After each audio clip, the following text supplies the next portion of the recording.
وإذ أخذنا ميثاق بني إسرائيل لا تعبدون إلا الله وبالوالدين إحسانا وذي القربى واليتامى والمساكين وقولوا للناس حسنا وأقيموا الصلاة وآتوا الزكاة ثم توليتم إلا قليلا منكم وأنتم معرضون وإذ أخذنا ميثاقكم لا تسفكون دماءكم ولا تخرجون أنفسكم من دياركم ثم أقررتم وأنتم تشهدون ثم أنتم هؤلاء تقتلون أنفسكم وتخرجون فريقا منكم من ديارهم تظاهرون عليهم بالإثم والعدوان وإن يأتوكم أسارى تفادوهم وهو محرم عليكم إخراجهم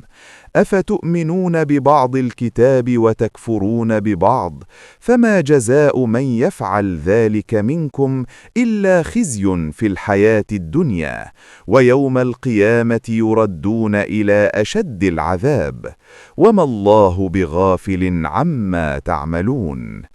أولئك الذين اشتروا الحياة الدنيا بالآخرة فلا يخفف عنهم العذاب ولا هم ينصرون۔ اور یاد کرو جب ہم نے بنی اسرائیل سے عہد لیا کہ اللہ کے سوا کسی کی عبادت نہ کرو، والدین، رشتہ داروں، یتیموں اور مسکینوں کے ساتھ بھلائی کرو، لوگوں سے اچھی بات کہو، نماز قائم کرو اور زکوٰۃ دو۔ پھر تم میں سے تھوڑوں کے سوا سب پھر گئے۔ اور جب ہم نے تم سے عہد لیا کہ آپس میں خون نہ بہاؤ اور اپنے لوگوں کو جلا وطن نہ کرو، تم نے اقرار کیا۔ پھر تم وہی ہو کہ اپنے لوگوں کو قتل کرتے ہو اور ایک گروہ کو گھروں سے نکالتے ہو، گناہ اور زیادتی میں ایک دوسرے کی مدد کرتے ہو، اور اگر وہ قیدی ہو کر آئیں تو فدیہ دے کر چھڑا لیتے ہو، حالانکہ انہیں نکالنا ہی حرام تھا۔ کیا تم کتاب کے بعض حصے مانتے اور بعض کا انکار کرتے ہو؟ ایسے لوگوں کی سزا دنیا میں رسوائی اور آخرت میں سخت عذاب ہے۔ یہ وہ لوگ ہیں جنہوں نے آخرت کے بدلے دنیا خرید لی، نہ ان کا عذاب ہلکا ہوگا نہ مدد ملے گی۔